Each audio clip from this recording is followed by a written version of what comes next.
next regime is mostly dead.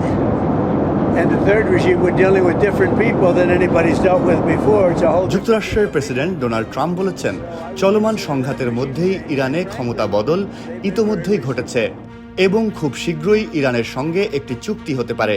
29 March Trump দাবি করেন, গত এক মাস ধরে চলা সংঘাতে ইরানের অনেক শীর্ষ নেতা নিহত হওয়ায় দেশটির নতুন নেতৃত্ব এসেছে, যারা আগের তুলনায় পেশাদার। তিনি বলেন, আমরা এখন সম্পূর্ণ ভিন্ন একদল মানুষের সাথে কাজ করছি, তাই আমি এটাকে ক্ষমতা বদল বলবো। They've been very reasonable. একই সঙ্গে তিনি ইঙ্গিত দেন যে খুব শীঘ্রই তেহরানের সঙ্গে একটি সমঝোতা বা চুক্তি সম্ভব। কিন্তু ইরানের দিক থেকে পরিস্থিতি ভিন্ন। পার্লামেন্ট স্পিকার মোহাম্মদ বাঘের গালিবাফ অভিযোগ করেছেন, যুক্তরাষ্ট্র প্রকাশ্যে আলোচনার বার্তা পাঠাচ্ছে, কিন্তু আড়ালে সামরিক হামলার পরিকল্পনা করছে।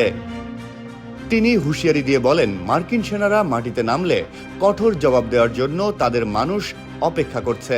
পাকিস্তান মধ্যস্থতার মাধ্যমে যুক্তরাষ্ট্র এবং ইরানের মধ্যে সমঝোতার চেষ্টা করছে।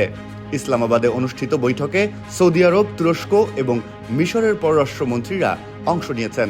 অন্যদিকে যুক্তরাষ্ট্র মধ্যপ্রাচ্যে প্রায় 3500 সেনা নিয়ে একটি যুদ্ধজাহাজ ইতোমধ্যেই অঞ্চলটিতে পৌঁছেছে। মার্কিন প্রতিরক্ষা বিভাগ সম্ভাব্য স্থল অভিযান এবং হরমুজ প্রণালী সংলগ্ন স্থানে হামলার প্রস্তুতি নিচ্ছে, যদিও ট্রাম্প এখনো পর্যন্ত আনুষ্ঠানিক অনুমোদন দেননি।